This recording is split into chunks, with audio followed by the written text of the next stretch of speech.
찬송가 350장, 통일 찬송가 393장 찬양하겠습니다. 350장 우리들이 싸울 것은 찬양하겠습니다.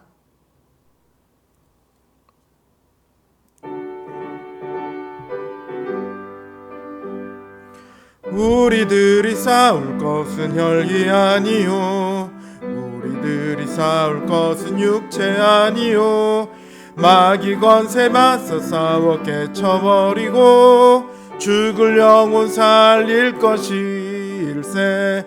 한마음으로 힘써 나가세, 한마음으로 힘써 싸우세. 악한 마귀 군사들과 힘써 싸워서 승전고를 울리기까지. 우리들이 입은 갑옷새가 아니요, 우리들이 가진 검은 강철 아니요, 하나님께 받아가진 평화의 복음 거룩하신 말씀이로다. 한마음으로 힘써 나가세, 한마음으로 힘써 싸우세. 악한 마귀 군사들과 힘써 싸워서 승전고를 울리기까진. 악한 마귀 제 아무리 강할지라도 우리들의 대장에 믿으시니 주저 말고 용감하게 힘써 싸우세. 최후 승리 얻을 때까지. 한마음으로 힘써 나가세, 한마음으로 힘써 싸우세. 악한 마귀 군사들과 힘써 싸워서 승전고를 울리기까지.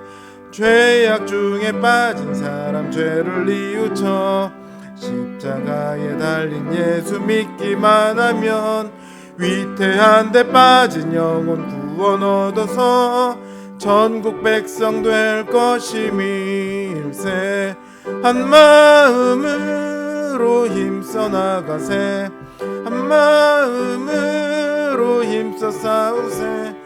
악한 마귀 군사들과 힘써 싸워서 승전고를 울리기까지. 352장 찬양합니다. 352장 십자가 군병들아 찬양합니다.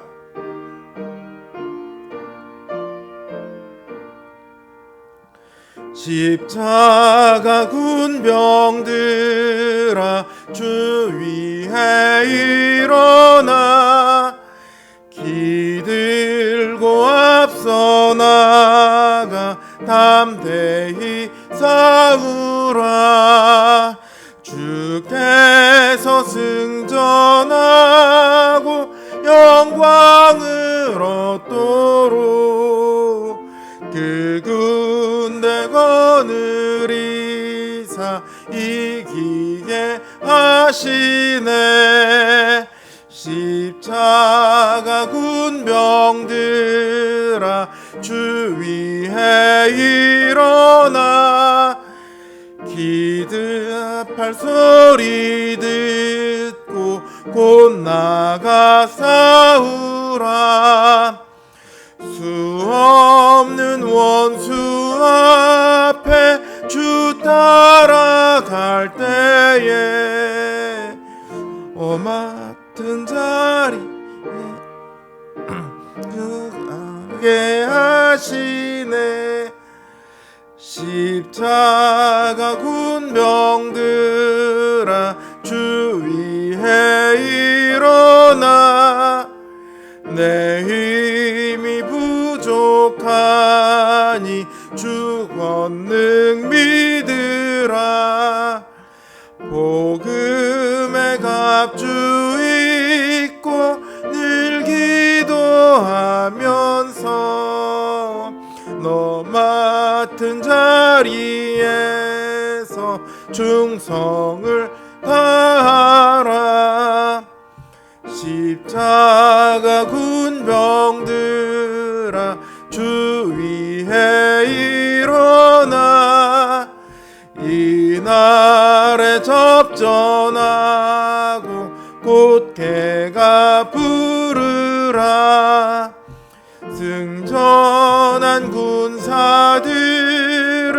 영생을 얻으며 영광의 주와 함께 왕 노릇하리라.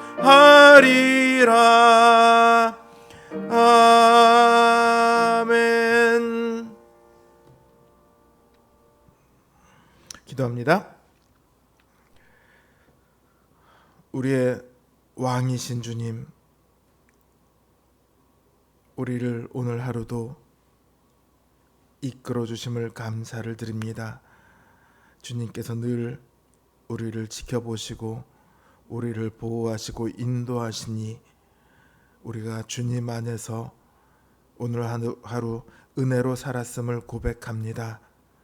우리 하루의 삶 가운데 비록 우리가 여전히 죄를 짓고 또 하나님의 뜻이 아니라 우리의 뜻대로 사는 것이 많이 있음에도 우리가 이 시간 그 주님의 은혜에 의지하여 하나님 앞에 고개를 숙입니다. 우리의 모든 죄를 사하시고 또한 우리를 그 영원한 언약으로 인도하시는 주님의 은총이 이 시간 우리에게 충만히 있기를 원합니다. 우리로 더욱더 주님의 뜻을 알게 하시고 더욱더 그 뜻에 순종하게 하시고 또한 주님 안에서 큰 믿음을 얻어 담대하게 하여 주시옵소서. 이 시간 주님의 도우심을 바라며 기도 제목을 들고 주님 앞에 나와 고개를 숙였습니다. 주님, 주님의 백성들에게 이 시간 그 귀하신 은혜로 응답하여 주시옵소서. 예수님의 이름으로 기도드립니다. 아멘. 하나님 주신 말씀 역대상 11장 4절에서 10절 말씀입니다. 역대상 11장 4절에서 10절 말씀입니다. 제 성경 기준으로 구약 성경 627면에 있습니다. 역대상 11장 4절에서 10절 말씀입니다. 제가 받들어 읽겠습니다. 다윗이 온 이스라엘과 더불어 예루살렘 곧 여부스에 이르니 여부스 땅의 주민들이 거기에 거주하였더라. 여부스 원주민이 다윗에게 이르기를 내가 이리로 들어오지 못하리라 하나 다윗이 시온 산성을 빼앗았으니 이는 다윗 성이더라. 다윗이 이르되 먼저 여부스 사람을 치는 자는 우두머리와 지휘관으로 삼으리라 하였더니 스루야의 아들 요압이 먼저 올라갔으므로 우두머리가 되었고 다윗이 그 산성에 살았으므로 무리가 다윗성이라 불렀으며 다윗이 밀로에서부터 두루성을 쌓았고 그 성의 나머지는 요압이 중수하였더라. 만군의 여호와께서 함께 계시니 다윗이 점점 강성하여 가니라. 아멘.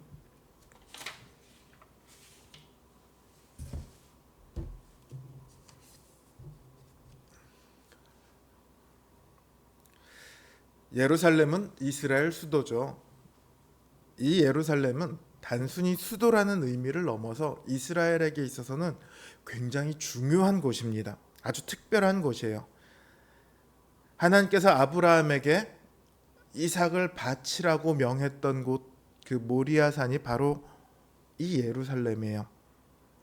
모세는 신명기에서 보면 유월절 제사를 여호와께서 내게 주신 각 성에서 드리지 말고 오직 내 하나님 여호와께서 그 이름을 두시려고 택하신 곳에서 드리라 이렇게 말합니다.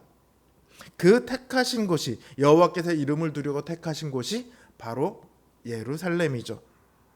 사무엘하 24장을 보면요, 다윗이 자신과 자신의 집을 걸고 이스라엘 백성들을 향한 하나님의 진노를 그치게 하는 제사를 드립니다. 오르난의 타작마당에서 제사를 드리는데 그 타작마당이 예루살렘에 있어요. 그리고 그 타작마당에 솔로몬이 성전을 짓습니다. 그리고 주님께서 유월절 양으로 죽임을 당하시는 것도 이 예루살렘이죠. 그러니까 예루살렘은 하나님께서 이스라엘과 맺은 언약의 가장 핵심이 되는 곳이에요. 근데 이렇게 중요한 예루살렘을 여호수아가 가나안을 정벌을 시작한 이래로 사사 시대를 거쳐 사무엘과 사울의 왕의 시대에 이르기까지 점령을 못합니다. 여부스 사람들이 예루살렘을 장악하고 있어요.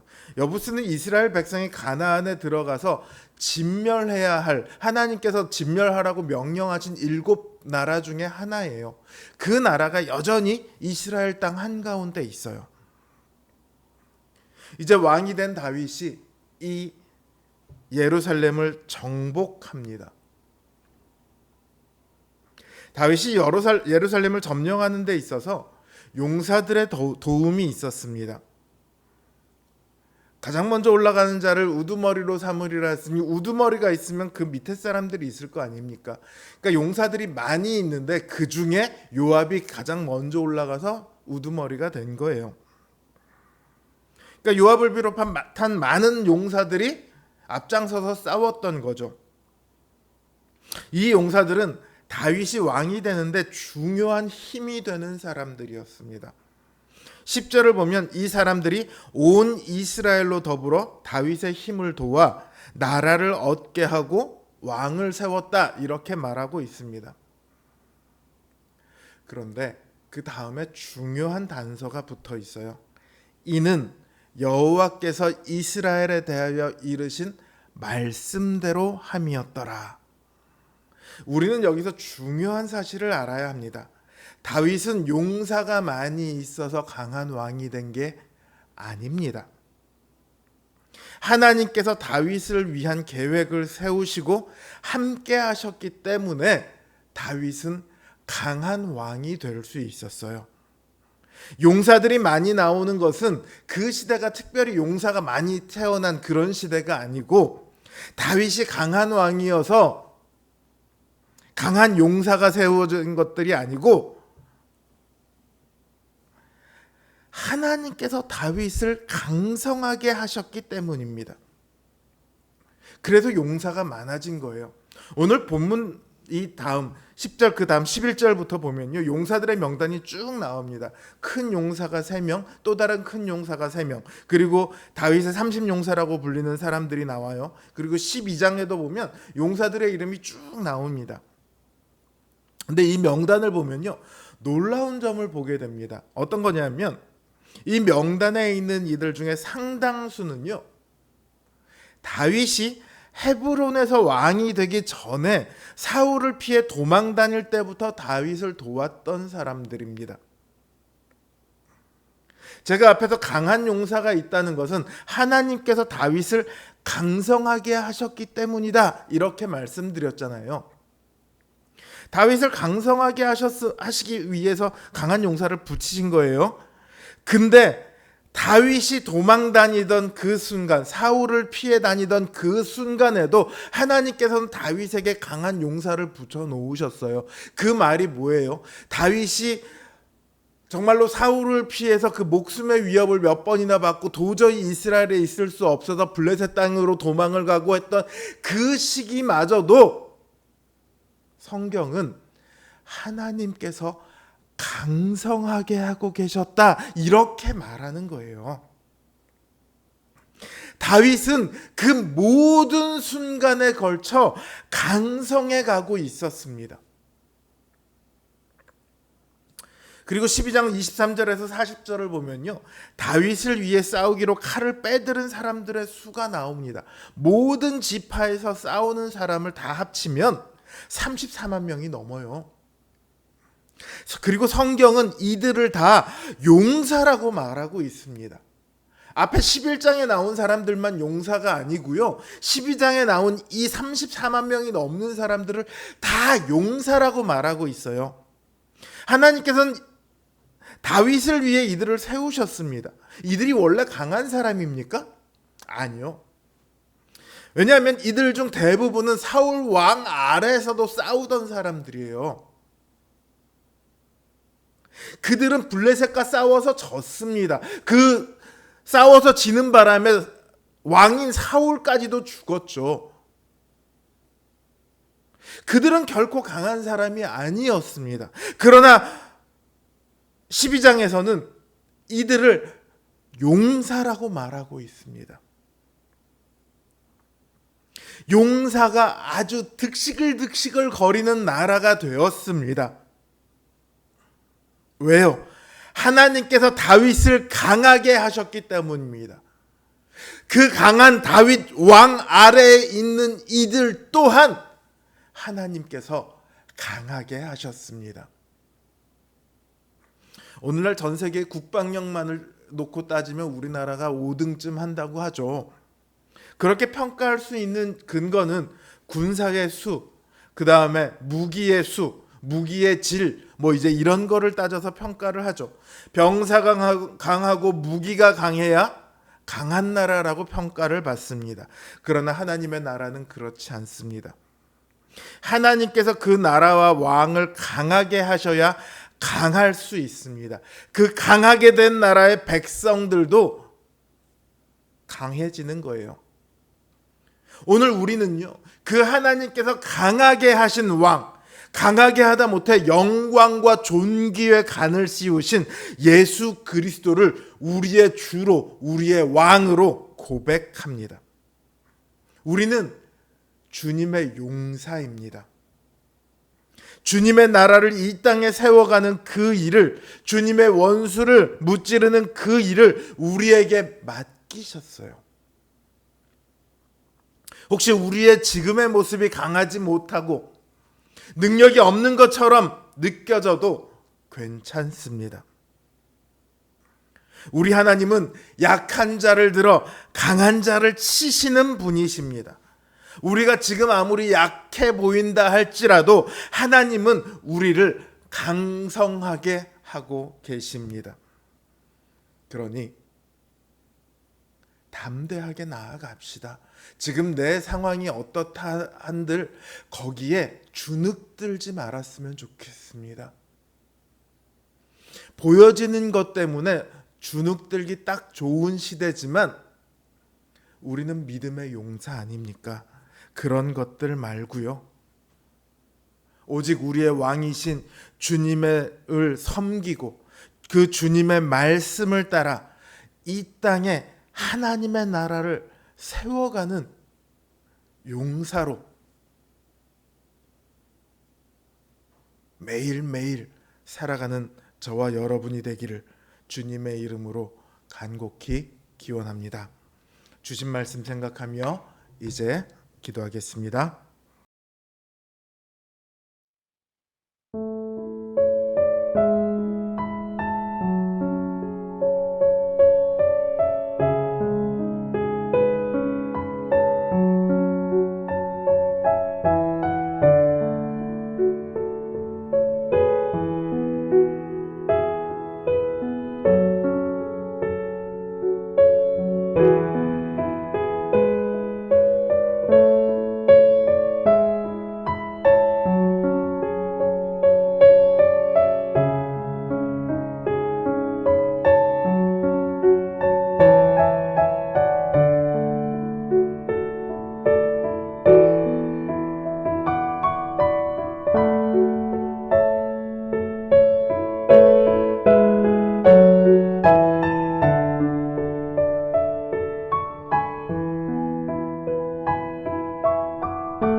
you.